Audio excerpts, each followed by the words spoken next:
Thank you so much, Robert, for joining us and for taking time out of your day to come and speak to us and inspire us and the audience.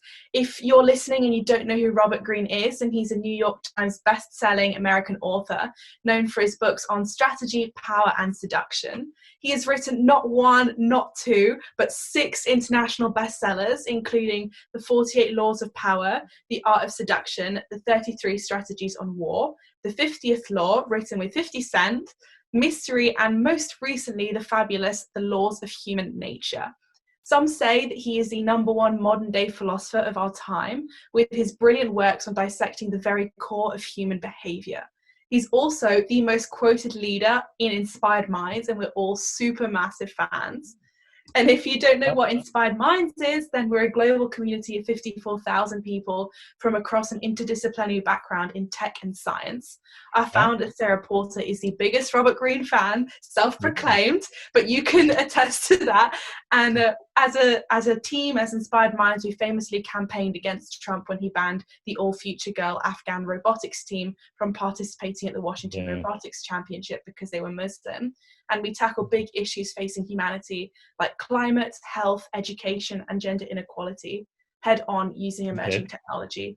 T-minus30, which is what this interview is coming under, is our latest project, uniting game changers to use philosophy, tech, and science to build a better future, of which you are one of those incredible game changers who we are so lucky to have on board with us. So thank you so much for your time. Thank you. Very so I'd exciting. like to maybe... I didn't know about Inspired. Really? Well, now you know some more about us. Hopefully, okay. That's super exciting. So maybe to kick off, we can by talking about emotions and mental habits, good and bad. But before, let's start with some quick fire answer questions just to get excited and test technology to see if it really can keep up with the quick fire. But if you could choose 5 people, dead or alive, to be in isolation with right now, Robert, who would they be and why? Well, I'm kind of an antiquity person. My major was classics. So I would choose the real life Odysseus. You know, I would love to spend time with him. He's one of my heroes. I would also spend time with Buddha because I practice a form of Zen Buddhism and I admire him tremendously. On the other side of the scale, I would spend time with Napoleon Bonaparte because I'm fascinated by him. There's a writer, a woman named Lou Andrea Salome that you may not have heard of, who I've written about, who's actually one of the most brilliant writers in the late 19th century. She was friends with Nietzsche and Freud and all these other people. So she'd have some amazing stories to tell. And then I would add probably Martin Luther King because he was one of my favorite subjects for my last book. And I felt like I kind of came to know him in some way. I could identify with him, even though I come from a much different background. So that would be a very interesting group to have in my little office here in Los Angeles.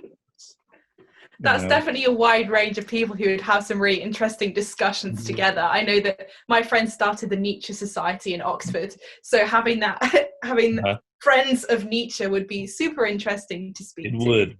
I would certainly include Nietzsche, but you only gave me 5, so. Maybe a 6th. Nietzsche can be an honorary 6th member. Right. Maybe the audience and the listeners and I would love to know what your most frequently used saying or maybe swear word, which we love, would be. Well, I find myself saying most of all to people, let go. And what I mean by that is I'm hearing stories, people telling me about their past problems, their issues with life. And sometimes I even say it to my cat when he's grabbing something and I want him to let go. But like, let go of things. Just learn how the basic habit of letting go of the pain, of letting go of the past, of letting go of all of your emotional trauma. So when I'm dealing with like consulting or people telling me about their problems in life, it's just very simple advice. It's not easy to do, but just develop the habit of letting go of things. It's, to me, probably the phrase I end up using the most. It's one of those very simple sayings that is very hard in practice, but very important to implement in practice as well. Or I often say it in French too, laisse tomber, because I like the way it sounds in French. That sounds more eloquent than the English, but as French often is. I wonder, maybe speaking of France and other countries and traveling or just enjoying things in life, maybe what you're most looking forward to doing post-lockdown, once we can let go of our current situation. Well, I like to swim. That was my greatest sort of way of getting out of my mind and relaxing. And I can't go to the gym now, and I can't be in water. Water means so much to me. So that would be the first thing I would do. It's like at night, I'm dreaming constantly about swimming and water, and not to be able to be immersed in water is deeply distressing to me. So I would just, as soon as it's over, I'm racing to the gym and I'm getting in that pool. Do you have a favorite body of water that is your favorite place to swim in? Well, I remember swimming in the Mediterranean off the island of Capri many years ago. That was incredibly exciting. And then Hawaii has some of the water in Hawaii is like opium to me, or heroin. It smells so good. It's so fresh. It's so clean. After I come back from Hawaii, it's all I think about was the water. And Mexico, down in the Yucatan Peninsula, those would be my three places that I would go. But unfortunately, I'm sort of trapped in a swimming pool here. But it's a very nice swimming pool that we have here in the place that I go to. Oh, I'm the same. Hawaii. Every time I've gone to Hawaii, I come back only being able to think about Hawaii. So I very much understand. What's your favorite island? Maui, probably.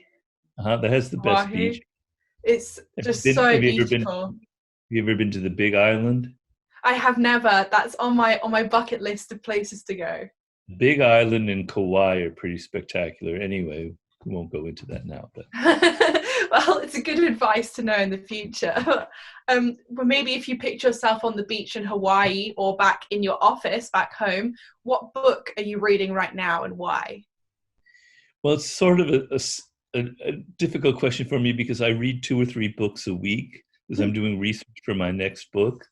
But the book that I just finished is called A History of a Voyage to the Land of Brazil. It was written by a Frenchman named Jean de Lery. He was one of the very first Europeans to go to Brazil. It was in the 1550s. He was a missionary.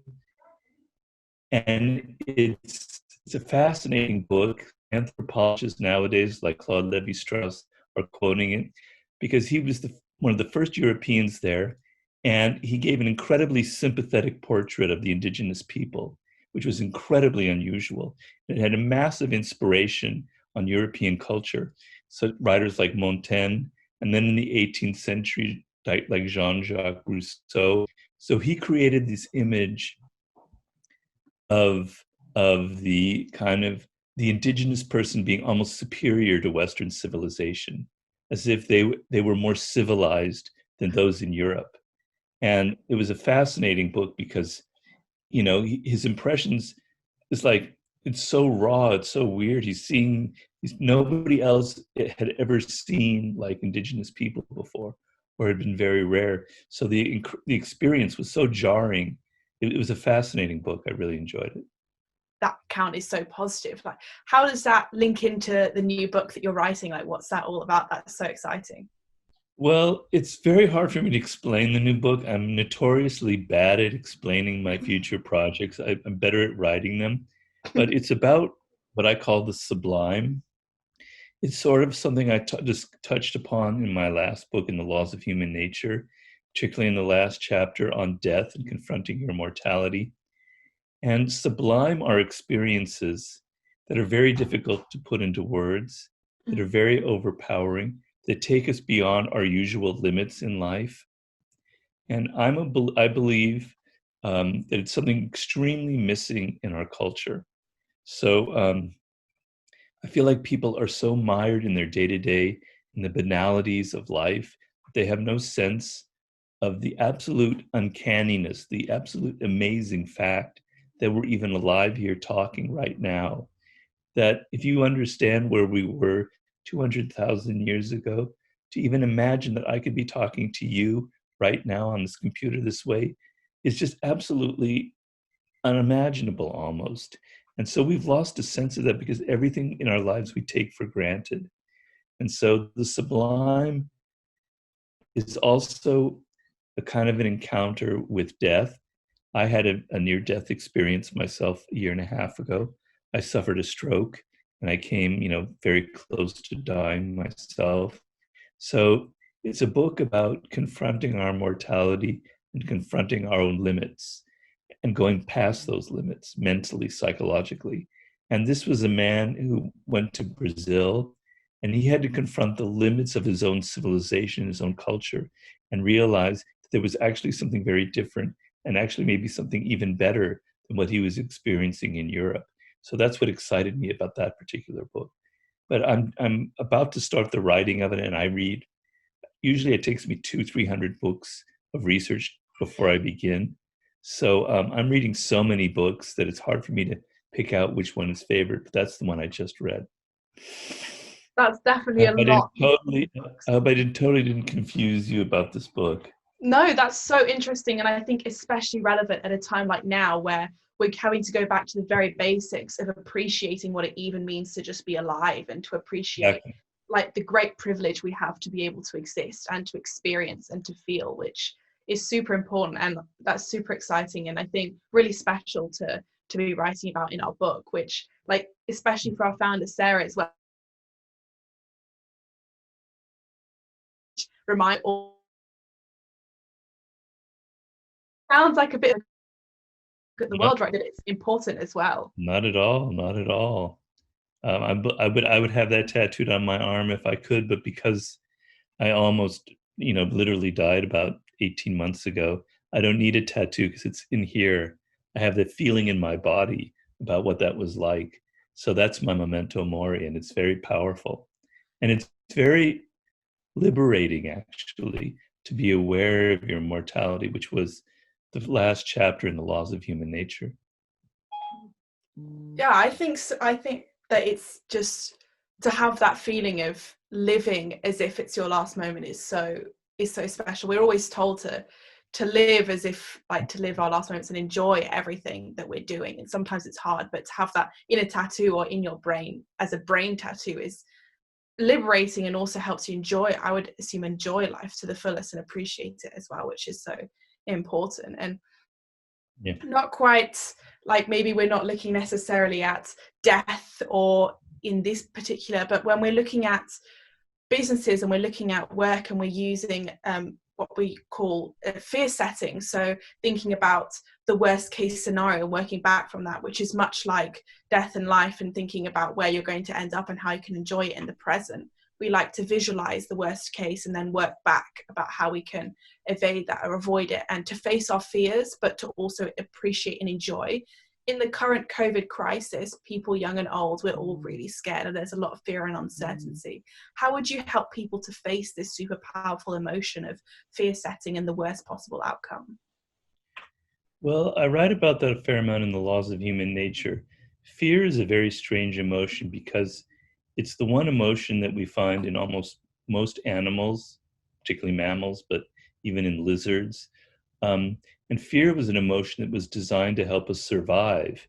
It made us become aware of a danger in the environment, and it put all these hormones and chemicals in our body to make us alert and to look around and get our body energized so we could go into a fight or flight mode.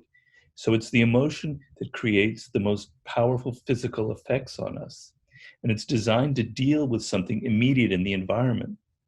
The problem for us human beings is that we don't just have this fear reaction, we think about it, right? And so we're not designed, our minds aren't designed to handle a lot of uncertainty. We crave knowing things, we crave having solutions and answers. So this kind of virus, this kind of pandemic, plays on the worst part of human nature if we're not careful, because it's something we can't see. We don't really know its nature. We don't really know how exactly it spreads. There's so much uncertainty involved. And so the problem is that it lingers in our mind, and we can tend to exaggerate the actual fear, although it's probably better in this case to at least err on that side. But the problem, what I tell people is, what you need to do is you need to not just give into your emotions. it's not, you don't want to just feel fear and let it come over you and just accept it. You want to question your fear. You want to talk to it almost as if it's a person. You want to say, fear, what is it about? What am I actually afraid about? Who are you? What is it? What is the nature of this fear? And so if you examine it in this situation, sometimes what you're afraid of is not something that's immediately present. It's something that you hear about or that you read in the newspaper, that you got on social media. And so you want to be able to analyze what exactly you are afraid of. What is the concrete nature of this fear? So the fear for us in the immediate sense is contracting this disease, which is a horrible way to die, right?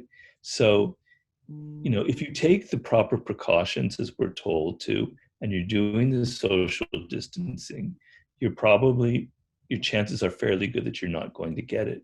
So thinking in that way, it's best to abide by these rules that people have set, but realize that if you do that, you have a very good chance of not catching it. So that just thinking in that way will kind of mitigate your fear. The other thing is, so sometimes what you're afraid of is the future. You're afraid of what will happen to my career once this is over. Perhaps you're unemployed now suddenly, and you're facing a very uncertain future. That's a very, very real fear, right? But what you need to do is you need to analyze that. You need to not just accept the fact that you're afraid of the future, but you need to analyze why you're afraid of it. Okay, so maybe I've chosen a career path that isn't leading anywhere and is probably a bit of a dead end. Or maybe I'm afraid because I don't know if there'll be a job left for me when I get out. And when you analyze the actual details of your fear, when you make it concrete like that, then you can handle it better. And then you can say to yourself, well, maybe I need to think longer term. To me, the antidote to the kind of immediate fear is to raise your mind above the current situation and think a year or 2 or 3 years down the line. So the coronavirus will be gone in 2 or 3 years. You'll be now out back in the world. Are you going to carry these fears that you've been having that were so powerful? Are you going to be carrying them 2 or 3 years down the line? Is it going to be infecting how you relate to the job market, to the economy, to your career path? Or can you, as I said before, let go of that? And so if you can get out of the immediate and you can think, well, maybe what I need to do is reassess where I'm heading in life. Maybe I need to reassess where I'm going, what kind of job I'm going to have, what the future is going to be like. Maybe I'm in a career that doesn't have a future, right? It's going to be downsized or something. So this is a time for reflecting and getting your mind out of the immediate emotions and analyzing them and trying to project yourself further into the future and think 2 or 3 years down the line. This is a way to calm it down, to make it so that those powerful chemicals are not constantly coursing through your body. Because the thing about fear, like anything in the human body, is it becomes a habit. So neural pathways are formed in the brain. They're going to be there a year or 2 down the line, and you're going to have a fear response totally out of connection to reality based on your experience. When you have to confront some problem in your job or in a relationship, you're going to be carrying this baggage, right? And you need to let go of it. You need to be able to get out of that kind of fear habit. And so, excuse me, by kind of analyzing where your fear is coming from and challenging, not just accepting it and making it concrete and realizing these are things that will calm you down and will help you get out of that habit. Because you don't want, when this is all over, you don't want suddenly to be, a lot of people who grew up, I know my parents who grew up during the Depression. I'm older than you are, obviously. They carried their fear around with them the rest of their lives. They were constantly afraid. They didn't want to spend any money. They were very worried that tomorrow there might be another depression, and it was irrational. So you don't want to be carrying this burden around with you. So if you can develop the habit now of stepping back from your emotions and analyzing them and making them as concrete and real as possible and not exaggerated, that is a very important life skill to have. Yeah, absolutely. And it's something that we can all definitely relate to at the moment, just the feeling of fear, but thinking about how we can turn that into something positive in the future, and thinking like, are my fears rational, and am I thinking justifiably, or is it helpful to have these fears? Is definitely something that we're all going through. And my friends always say to me when I'm having a bad day, like, hard times are character building, and we're learning from them, and we're becoming better people as a result. And I wonder if you could tell us maybe about, you touched on how we need to think about in the future and think ahead in order to think about whether our fears are rational and justifiable, so that later down the line we're not fearful for things which are irrational, and maybe how we can emerge from this better psychologically with better mental habits, and be in a better situation, almost take something that's like post-traumatic stress and turn it into a post-traumatic success. Well, yeah, these are moments that you must learn from. When life is easy and things are going well, it almost kind of softens you up, and you're not preparing yourself, because life involves the unexpected. It involves crises, it involves problems. And now when you're confronted with this so straight on, it's a time to learn. It's a time to develop better habits. It's a time to toughen yourself up, right? So, there are many ways to use that. So one of the first things is that people are generally very bored, right? You're Mm. sitting in your room or your apartment or wherever you're sheltering, and you don't have parties, you don't have friends, you're not going out, you're not going to see films, and you're bored, right? And boredom is a very powerful emotion. And I always tell people, how you deal with boredom tells me a lot about your character, about who you are.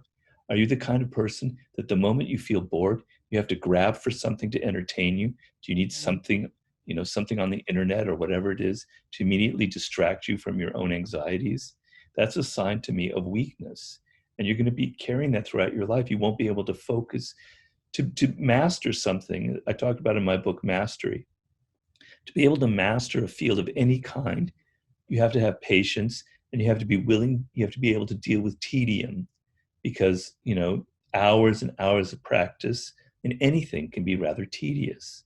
So this is a time to develop an incredibly important inner discipline, which is, I'm not going to immediately try and distract myself or I'm not going to binge watch something on television.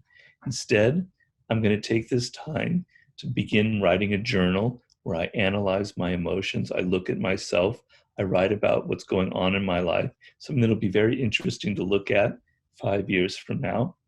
Okay, this is a time where I'm thinking deeply about my career path, about where I want to be in a few years, and maybe I need to learn something new. I need to learn a skill that I've been ignoring. Okay, this is the perfect time with the incredible richness of the internet to do that.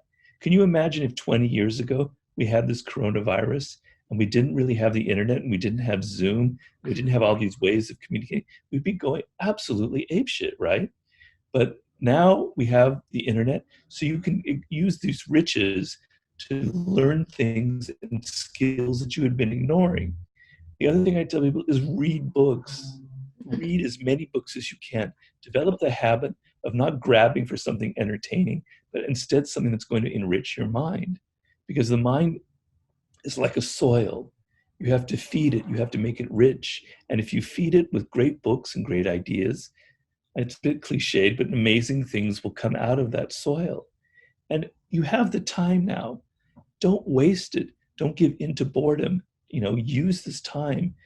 The other thing is, another great habit is to feel tremendous empathy towards other people who are suffering.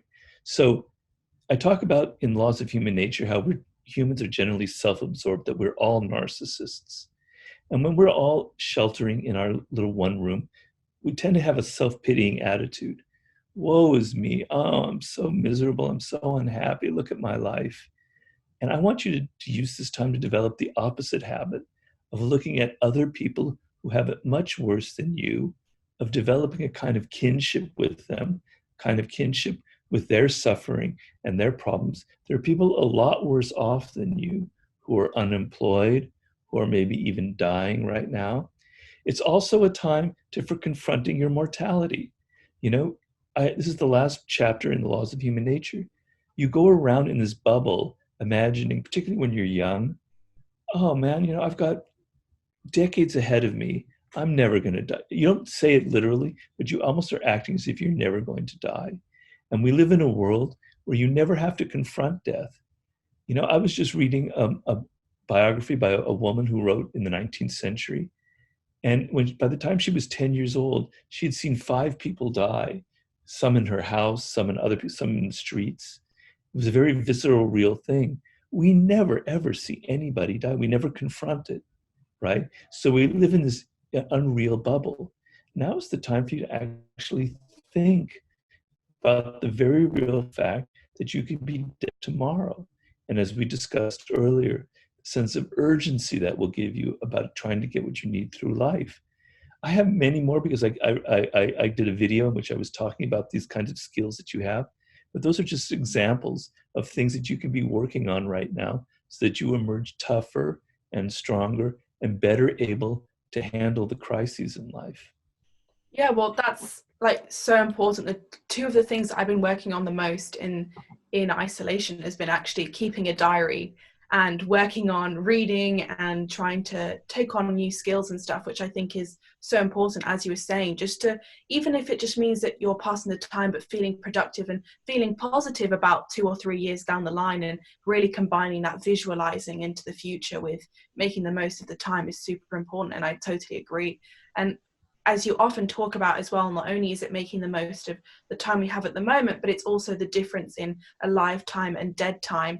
And maybe some of us right now in isolation, instead of doing those positive things like reading or productive or doing something new, we're turning to external stimuli to dull the pain almost of my brother playing video games, or 31% increase in alcohol purchases in the UK in supermarkets, or Netflix, or whatever it is. How do we not give in to that inertia of addiction, and how do we work to create that a lifetime in a situation that might be difficult?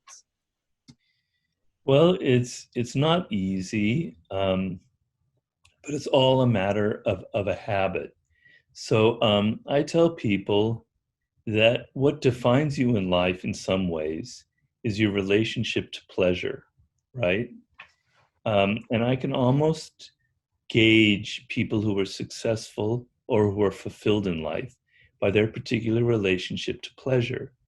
And what I mean by this is it's a known axiom that we humans are repulsed or move away from anything painful, and we're naturally drawn to things that are pleasurable. But how do you define pleasure in your life? Do you define pleasure through external sources, through things that are immediate? Do you define it by what you need right now? Like, I'm bored, I'm upset, I'm worried. I better reach for something. I better reach for that glass of vodka. I better get some online porn. I better binge watch on something on Netflix, right? So that defines you. That means that your sense of pleasure is defined in matter of minutes, right? You need 3 minutes, 2 minutes before you've got to reach for something, and that something has to be external. It has to divert you and distract you, right? Some people, if you can extend that out to an hour, maybe you watch a movie that's not so immediate, where you have to follow a course of a narrative, and after an hour or 2 hours, it gives you a sense of pleasure. That's a little bit better than having to get an immediate hit. But what if you read a book, and that book takes you a week to read, and in the beginning it's not so interesting, but as you go deeper into it, ideas start coming to you, and there's a sense of kind of an adventure. You're being taken along on a journey by this writer. After a week, you feel entertained and you feel pleasure, but it's not over 5 minutes or an hour, it's over the course of a week. Imagine if you had a project, something that you wanted to build or book or something to write or create, and it took you a month or 2 months. In that time, it's kind of painful and they're hard moments.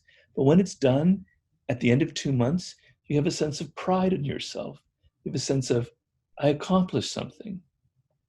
And then let's say you want have something bigger. You want to start a business, or you want to create a film or write a longer book. And it takes 2 or 3 years. Like for me, it takes 5 years. And then there's a lot of boring moments, a lot of tedium, a lot of practice. But when it's over, that feeling is tremendous. So you compare the feeling of 3 or 4 years of creating something that you built, that you did, that it took all your energy, that had painful moments. The satisfaction is incredibly profound. That is a lifetime. It's not dependent, those 4 years, it's not dependent on something external. It's not dependent on vodka or drugs or TV. It comes from within you. You developed it, you created it, and you had patience and you built it. That pleasure is not even pleasure, it's a sense of fulfillment. You have a profound sense of fulfillment, which can't even begin to be compared to the little immediate pleasure that you had from grabbing something immediate to distract yourself. So people who generally succeed in life are able to expand out that relationship to pleasure. They're able to move it to move that little dot from 1 month to 2 months to 3 months to a year to 2 years. They have the patience to wait 2 years to build something, knowing there's some tedium involved, but the sense of satisfaction you can't begin to describe it in words. It's so profound. And I wish every human being would feel that, because in the time that you're doing it, you're not bored, really. You feel everything coming in alive because it's your time. And the way I describe it is, when you're born in this world, you're not given anything really. Everything that you have, all the possessions in your apartment, your clothes, your cat or your dog, your parents, they can be taken away at a moment's notice. They can die, they can leave you, you can lose them, etc. But time is yours. It's the one thing that you have. You are born with it. It's from within you. You have 80 years, 70 years, 90 years to live. That is yours. That's like a goal that you carry within you. Or how are you going to use that time, the most precious thing that you have? Are you going to use it working for other people, being a slave in some job that you hate, and constantly trying to distract yourself from your own pain? Or are you going to use it for yourself, developing yourself, creating something, fulfilling some project that you want, accomplishing something that you wanted to do? That's using your own time, building it, taking that treasure and actually making something from it, making something great out of it. That is a lifetime to me. I think what you've done there is actually put into words something that I feel super importantly about. It's like for other young people who, my friends, I don't know, I'd see them on the weekends going to the cinema or playing with their friends or watching Netflix or something whilst I was, I don't know, working towards getting into Oxford or working on a business or something. And I think actually what you've managed to do for me is put into words that exact feeling of, where is your point? How long does your pleasure extend, and how long until you get that sense of satisfaction, fulfillment, which I think is something that has just really resonated with me, actually, that it's really important, that I've really enjoyed and hearing from that about moving that point forward. So thank you so much for that. And I'd like to ask, like, also learning from other lessons and drawing on lots of other different lessons for young people and for everyone in the situation that we're in right now.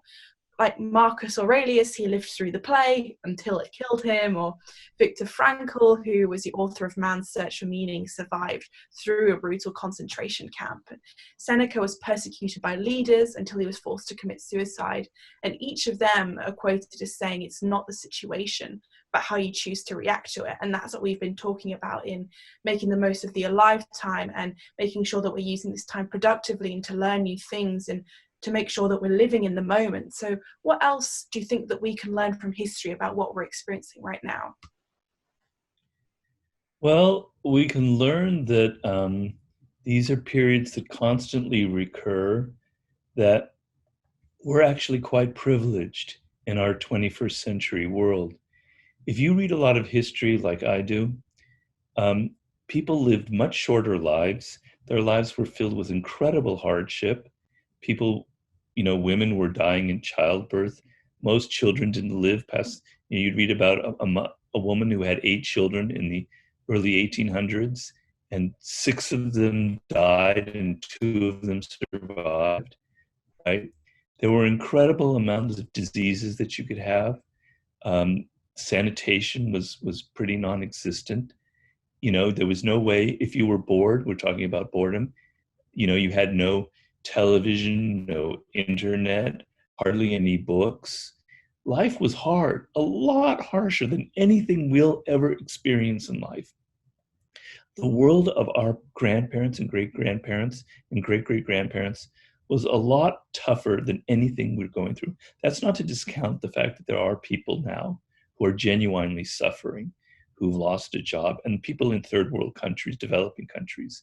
So I'm qualifying that a little bit because I live in the Western world, in a relative first world country, although the United States is quickly losing that. But so, we have it actually very well compared to the past. And so you need a sense of perspective. That's why it's very important to read about history and to read books like Viktor Frankl, or to read about Seneca. Or one book that you're going to ask me later about books that I recommend is the writer Montaigne, the great French writer, the essayist. He lived in the 16th century.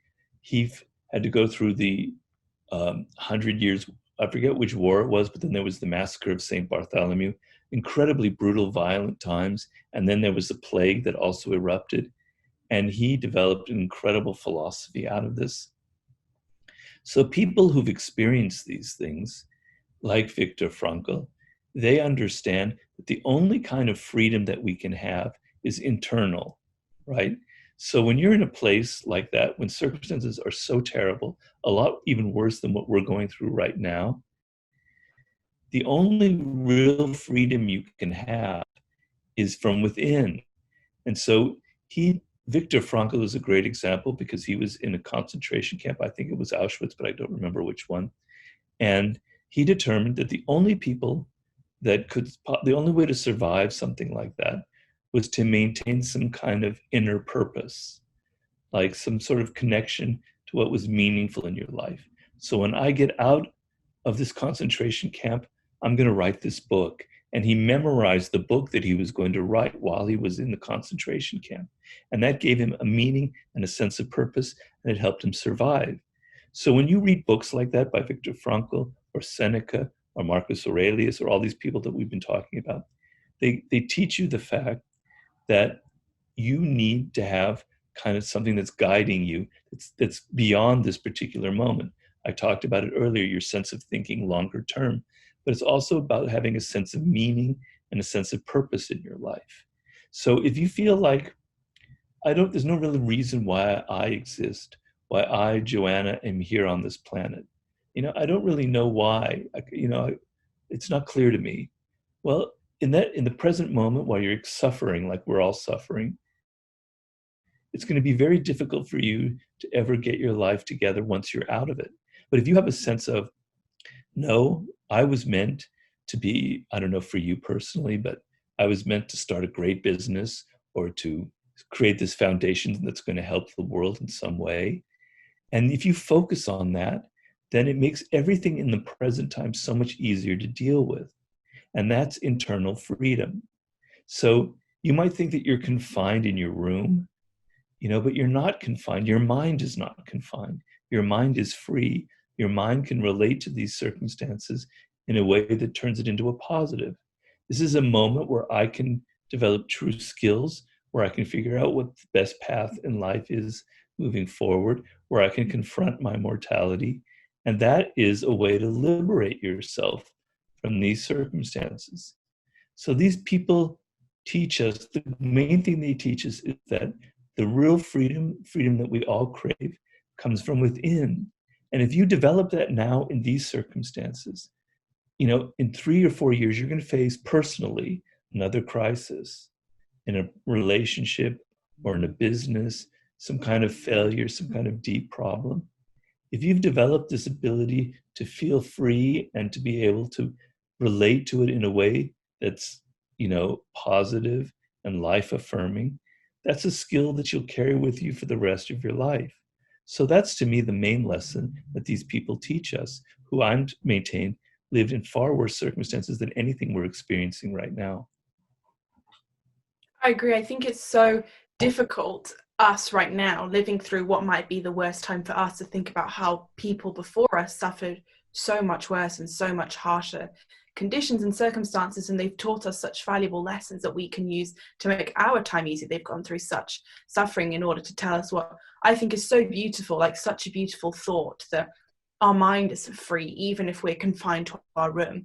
And the fact that 100 years ago this has been compared to the war, but in the war people were going off fighting to save us for their lives, and we're just having to be sat at home in so much nicer conditions, and it seems almost incomparable, even if we are all suffering. And our founder has also told us to read that book that you've just mentioned, and I think that it's really important for us all that we're learning lessons and learning that there's so much that we can do from our confines, and that our mind is free even if we're inside. And I think that that's something maybe that young people struggle with now, but also in general and in wider life. We can feel really pissed off and angry at the political leaders and the situations that we're facing, such as the climate crisis and the pandemic, and it just highlights sometimes political leaders' shortfall to represent us. So maybe before I ask you about those books that you might recommend us, I'd love to know what you think that the future generation and our youth quake in a revolution that seems to be coming, but how can we use that anger positively, and how can we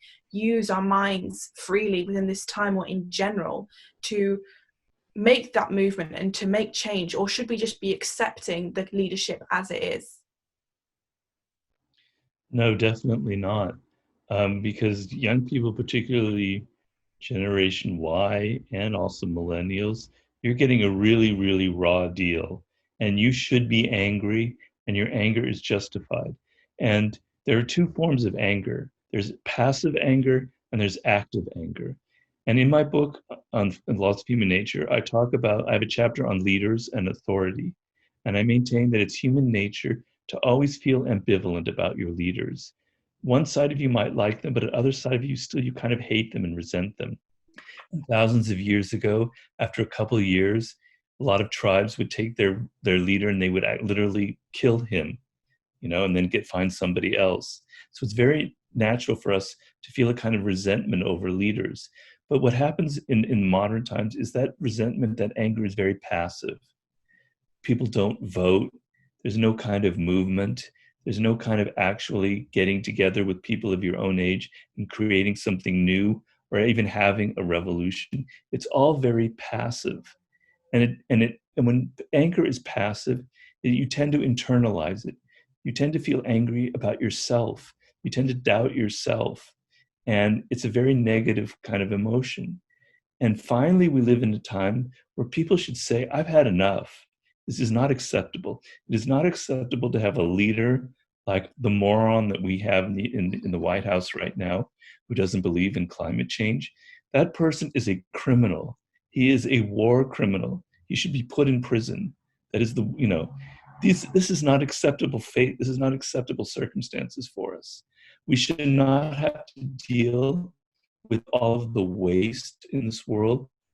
We should not be the ones, particularly in the United States, that are going to inherit a system that's completely bankrupt, where we're not going to be able to retire, where we can't find a job that pays better than our parents do. These circumstances that we are facing now, that I'm talking about you who are 20, 21, 22, they are not acceptable. This is not how the world should be, and we need to change it. And we need to convert this passive anger into something very positive and active. And we need to, anger, I say, human beings have a dark side. And I analyze it in my Laws of Human Nature. And that dark side can lead to the worst parts, the worst actions that we take. But it also contains a lot of energy and power. And you want to be able to use that kind of dark energy within you.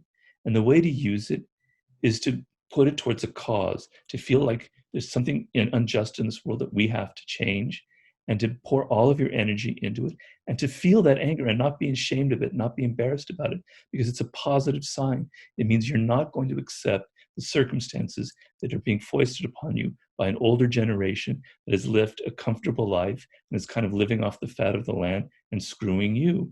So if I were 2021, I'd be really, really pissed off right now. And I would really want to like organize.